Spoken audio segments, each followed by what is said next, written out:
Hello viewers, आज हम अपने channel chemistry and biology study classes के माध्यम से बायोलॉजी में नया टॉपिक लेके आए हैं। जो पहला चैप्टर है जीवों में जनन, उसी का भाग है अलैंगिक जनन। तो अलैंगिक जनन या एसेक्सुअल रिप्रोडक्शन क्या है? एसेक्सुअल रिप्रोडक्शन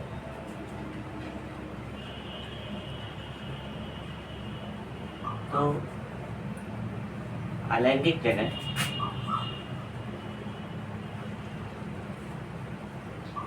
जनन के लिए केवल एक जनक की आवश्यकता होती है। केवल एक जनक की आवश्यकता होती है।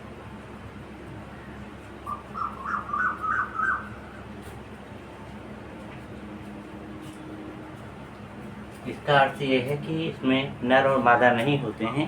जो जीव होता है वो केवल एक ही है और उसी से ही उसका जन्म होता है। तो जो एक जनक है, इसमें एक जनक से उत्पन्न संतान, एक जनक से जो संतान उत्पन्न होगी वो आपके मात्र यानी जनक के समान होगी, साथ ही इसके दैहिक और आनुवंशिक लक्षण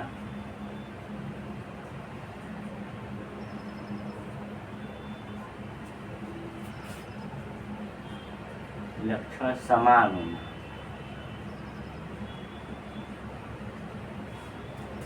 इस कारण इसे जनक का क्लोन कहते हैं।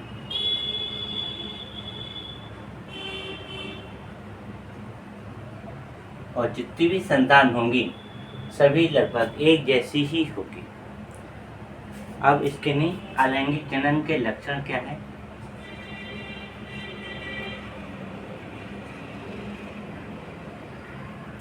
के लक्षण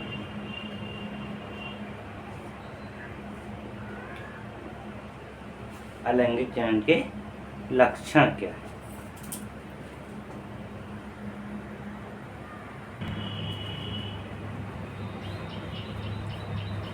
अलैंगिक जनन है के लक्षण जो है कैरेक्टरिस्टिक ऑफ एसेक्सुअल रिप्रोडक्शन के जो है, इसमें केवल एक जनक की आवश्यकता होती है, यानी नर और मादा नहीं होते हैं। जो भी है एक ही है, नर या मादा जो एक ही होगा। और इसमें केवल समसूत्री विभाजन पाया जाता है, यानी माइटोटिक डिवीजन पाया जाता है। इस कारण इसे सोमेटोजेनिक कहते हैं। इस जनन में युग्मक निर्माण यानी गैमेट फॉर्मेशन नहीं होता है। साथ में इसमें निषेचन यानी फर्टिलाइजेशन की क्रिया नहीं होती है।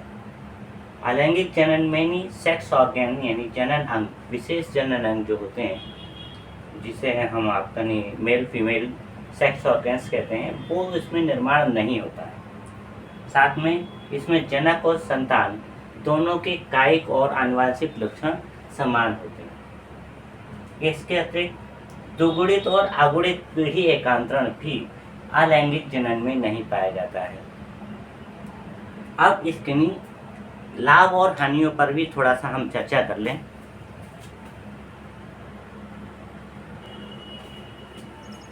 तो लाभ या एडवांटेज ऑफ एसेक्सुअल रिप्रोडक्शन के क्या है?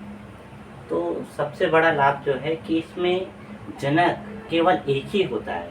जब एक जनक है तो इसका मतलब है कि जनन की संभावना निश्चित रहती है। मान लीजिए कि नर और मादा में से कोई एक नहीं है तो भी काम चल जाता है, क्योंकि नर और मादा इसमें अलग अलग होते ही नहीं है, एक ही जंतु से ही काम चल जाता है। नेक्स्ट है जी अनेक जंतु और पादप जो हैं, जो खास तौर से नहीं आपका नहीं एक कोषीय जंतु या एक कोषीय पौधे होते हैं, इनमें प्रतिकूल परिस्थितियों में सफलतापूर्वक सहन करने की क्षमता प्रदान हो जाती है। यानी एसेक्सुअल रिप्रोडक्शन जो है, इनमें प्रतिकूल परिस्थितियों को सहन करने की क्षमता ज़्यादा उनमें मिल जाती है, आ जाती है। नेक्स्ट है, इनमें युग्मक निर्माण की क्रिया नहीं होती है, निषेचन की क्रिया नहीं होती है, भ्रूणी परिवर्धन नहीं होता है। तो इसका मतलब है जनन आसानी से बहुत तेज़ी से हो जाता है। नेक्स्ट है, इस जनन के लिए जनक को अत्यधिक प्रयास की जरूरत नहीं पड़ती है, तुरंत के तुरंत हो जाता है। और दूसरा यह है कि यह जनन अत्यधिक तेज दर से होता है। अगला पॉइंट यह है कि आपकी हानि, एसेक्सुअल रिप्रोडक्शन की हानि क्या है, या डिसएडवांटेज ऑफ एसेक्सुअल रिप्रोडक्शन क्या है। तो आपको अभी ही लास्ट में बताया था कि संतान जब माता पिता जैसी होगी तो संतानों में पीढ़ी दर पीढ़ी आनुवंशिक लक्षण समान ही रहेंगे, क्योंकि नहीं माता पिता एक हैं, उनके नहीं साथ में संतान बिल्कुल एक जैसी है, उनमें कोई विभिन्नता नहीं आई है। तो इसका मतलब है आनुवंशिक लक्षण समान होंगे। नेक्स्ट है आपका, संतान जो है निरंतर दुर्बल होते जाते हैं, क्योंकि उनमें पर्यावरण के प्रति कोई अनुकूलन उत्पन्न नहीं हो पाती। अगला है, पर्यावरण के प्रति अनुकूलन कम होती है, जिस कारण अधिकांश ये मर भी जाते हैं या नष्ट हो जाते हैं। नेक्स्ट है आपकी, विभिन्नताओं की अनुपस्थिति के कारण नई जाति का विकास नहीं हो पाता है, एक ही जाति के रूप में रह जाते हैं, और उनके लिए जो प्रतिरोधक क्षमता, अनुकूलन क्षमता और अन्य चीज़ें हैं वो नहीं हो पाती है, जिससे नहीं वो आपके जो पर्यावरण है उनके प्रति अपने आप को ढाल नहीं पाते हैं। अगला पॉइंट ये है कि अलैंगिक जनन कितने प्रकार का होता है या कितनी विधियां होती हैं। अब बात करते हैं हम अलैंगिक जनन के प्रकार, यानी टाइप ऑफ एसेक्सुअल रिप्रोडक्शन क्या है। तो ये 4 प्रकार के होते हैं, विखंडन, मुकुलन, खंडन और बीजाणु जनन। विखंडन को फिजन बोलते हैं, मुकुलन को बडिंग या टोरुलेशन कहते हैं, और खंडन को फर्मेंटेशन कहते हैं, और बीजाणु जनन को स्पोरुलेशन कहते हैं। तो विखंडन क्या है, जब कोई विखंडन, तो जब कोई जीव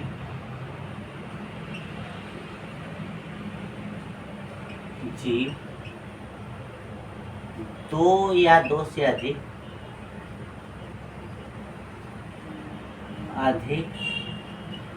भागों में अनुकूल अवस्था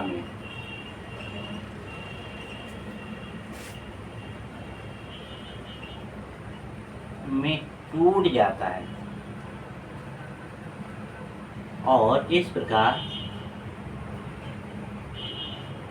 1 से 2 या 2 से अधिक 2 या 2 से अधिक संतानों का निर्माण होता है।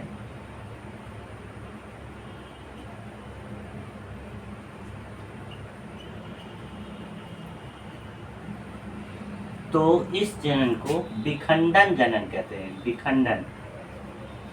विखंडन द्वारा जनन कहते हैं। जैसे आपका यह अधिकांशतः होता है बैक्टीरिया में,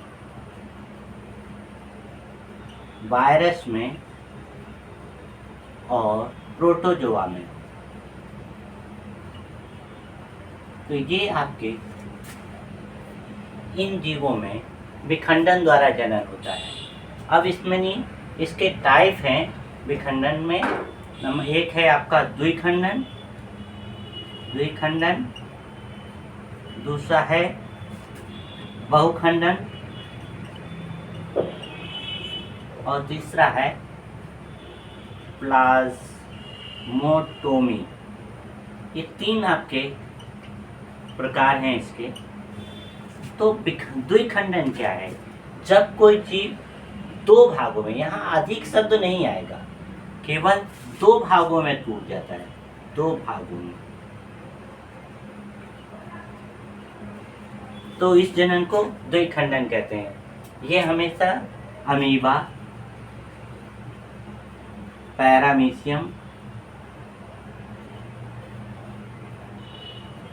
और आपका प्लेनेरिया में पाया जाता है, प्लेनेरिया में पाया जाता है।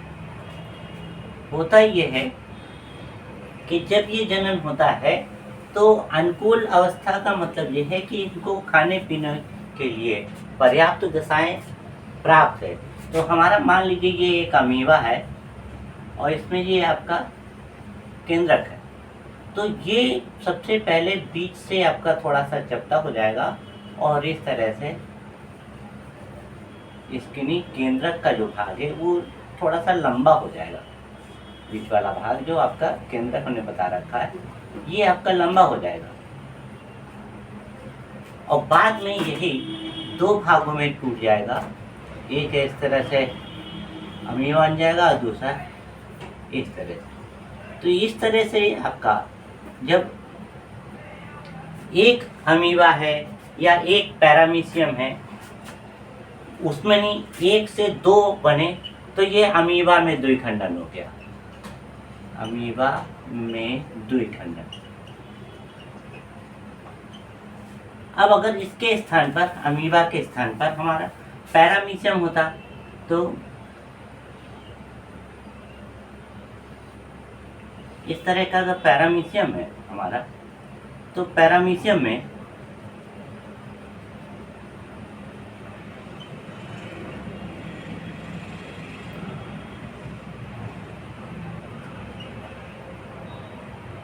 इस तरह का पैरामीशियम है तो ये पैरामीशियम भी दो भागों में टूटेगा। पहले आपका ऊपर का हिस्सा अलग हो जाएगा और नीचे का हिस्सा अलग, इस तरह से आपका निर्माण होगा।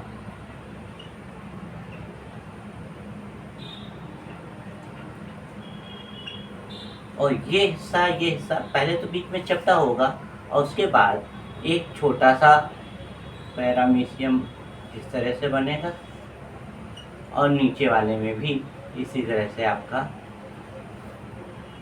निर्माण हो जाएगा और उस पर ऊपर सीलिया का निर्माण हो जाएगा। तो इस तरह से आपका एक पैरामीशियम दो भागों में टूट गया। तो इस जनन में ये जो आपका है वो पैरामीशियम में द्विखंडन कहलाता है, पैरामीशियम में द्विखंडन। तो ये आपका पैरामीशियम में द्विखंडन हो गया। अब ऐसे ही बहुखंडन होता है। तो बहुखंडन में क्या होता है कि जब कभी कोई जीव है जो आपका वो दो से अधिक भागों में टूटता है, तो दो से अधिक भागों में टूटने की क्रिया को बहुखंडन द्वारा जनन कहते हैं। ये भी आपका विखंडन ही होगा। अब जैसे मान लीजिए कि हमारा एक अमीबा है इस तरह से और वो किसी बाह्य कारक के द्वारा किसी चोट लगने के कारण ये आपका मान लीजिए इस पर किसी बाह्य कारक से या आपने किसी तरह से इस तरह से चोट इसमें पहुंचाई और ये इस तरह से टूट जाता है। तो जितने भागों में ये केंद्रक है उतने नए अमीबा का निर्माण हो जाएगा। तो इस तरह से जो जनन होता है वो आपका अमीबा की कोई साइज निश्चित नहीं होती है, वो किसी तरह से आप बना के समझ सकते हैं। तो इस तरह से आपका ये बहुखंडन हो गया। इसमें अधिकांशतः बाह्य कारक की आवश्यकता पड़ती है। तीसरा जो है आपका प्लाज्मोटोमी है, इसमें केंद्रक दो से अधिक भागों में टूट जाता है।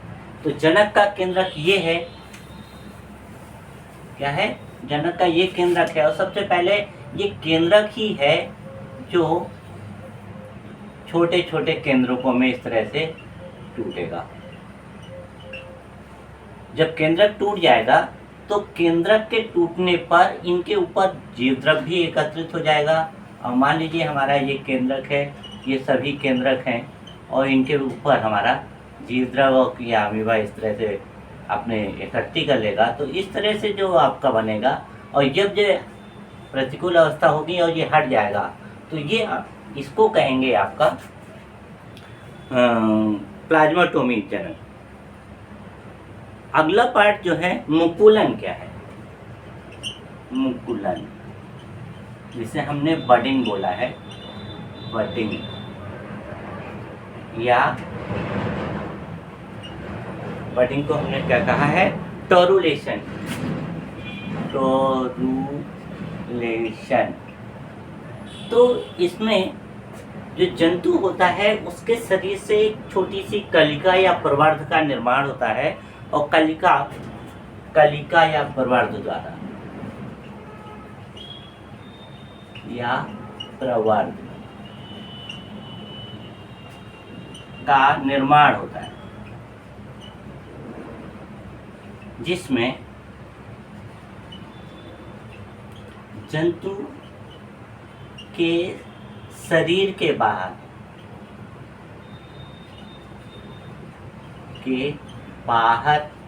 एक उभार बन जाती है।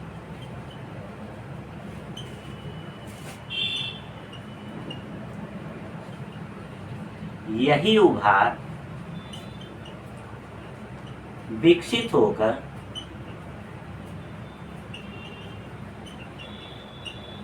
नई संतान में बदल जाता है।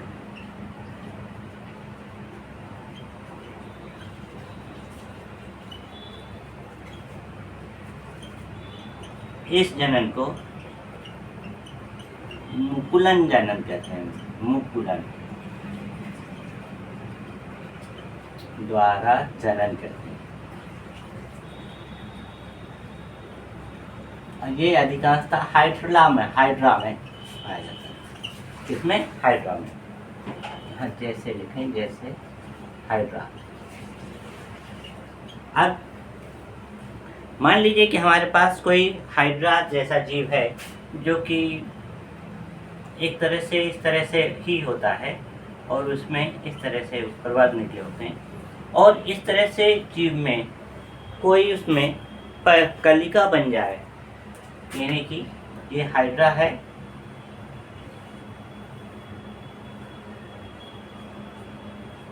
और इसमें एक छोटा सा इस तरह से उभार बन जाए। यही उभार आगे चल के और बड़ी हो जाए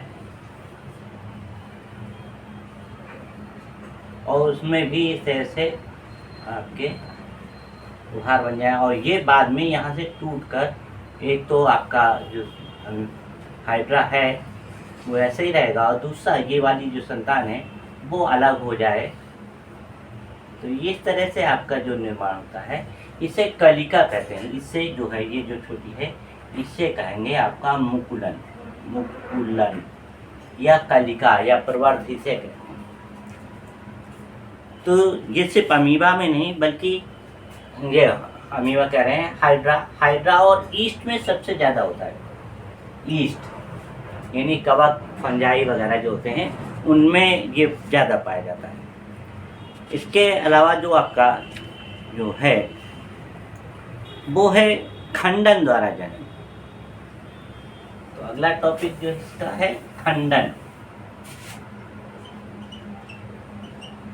इसमें हमने फर्मेंटेशन का, तो फर्मेंटेशन या खंडन है क्या?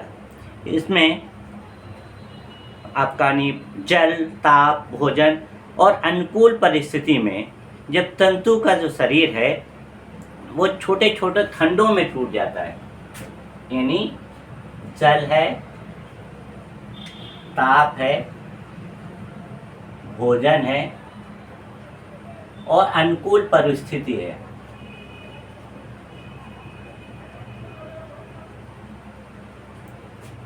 में जंतु का शरीर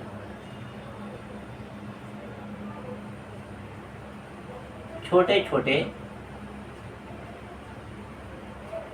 खंडों में टूट जाता है।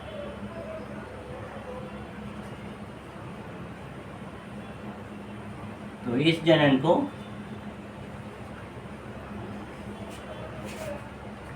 खंडन जनन कहते हैं, खंडन द्वारा जनन कहते हैं। अब जैसे हमारा ये स्पाइरोगारा है, जैसे स्पाइरोगारा या अमीबा है। तो स्पाइरोगारा का जो शरीर है वो सिलेंडर जैसा होता है, इस तरह से आपका मान लीजिए कि सीधा सीधा इस तरह से होता है, और जो बीच बीच में आपका चैम्बर में बटा होता है।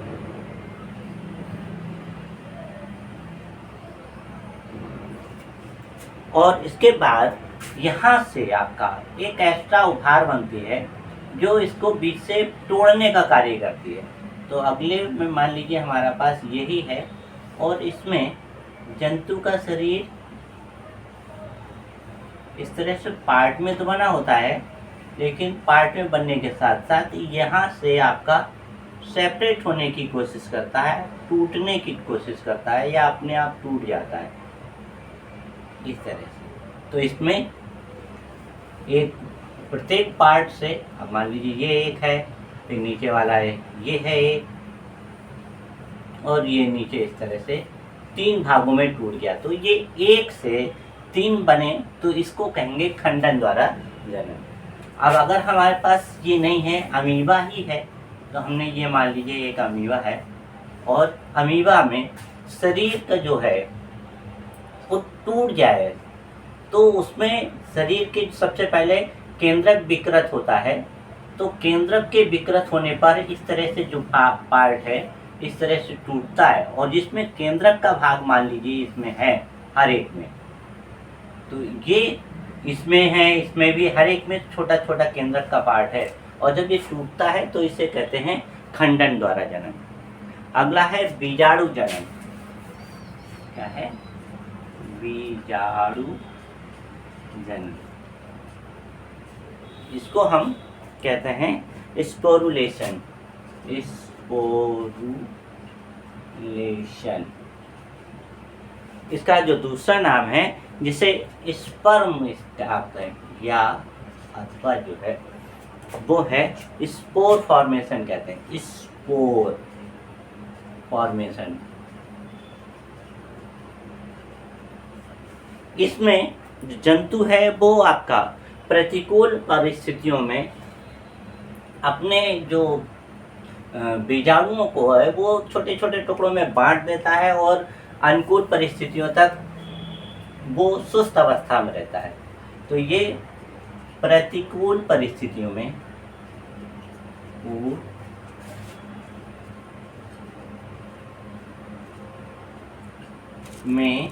जंतु अपने जीव द्रव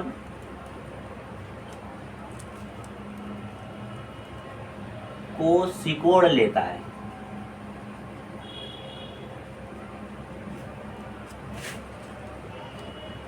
केंद्रक को कई भागों में तोड़कर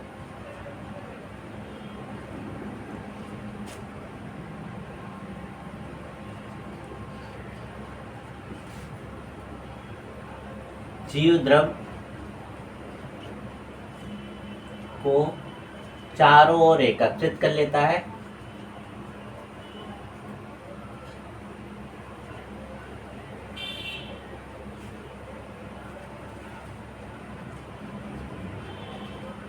और बाह्य भित्ति के चारों ओर सिस्ट का निर्माण कर लेता है। सिस्ट का निर्माण कर लेता है,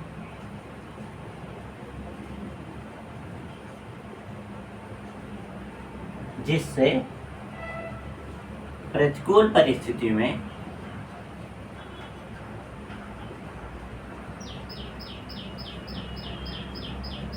जीव सुरक्षित रहता है,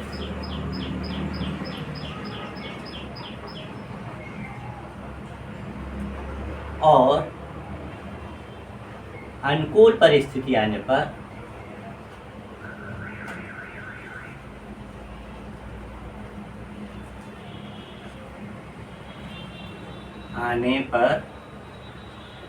सिस्ट को तोड़कर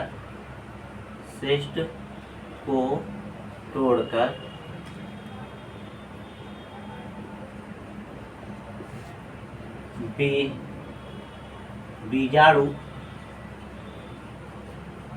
बाहर निकल आते हैं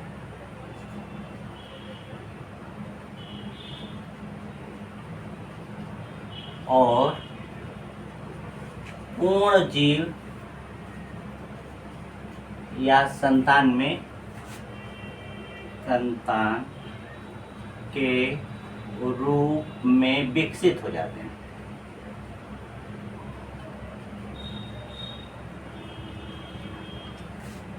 इस जनन को बीजाणु द्वारा जनन, बीजाणु द्वारा जनन कहते हैं।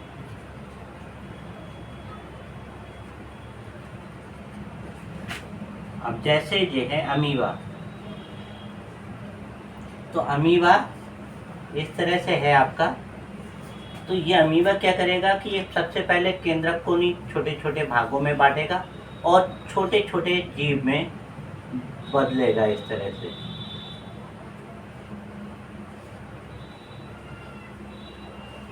ये जो छोटे छोटे अमीबा हैं अंदर, ये आपका अमीबा के बीजाणु कहलाते हैं।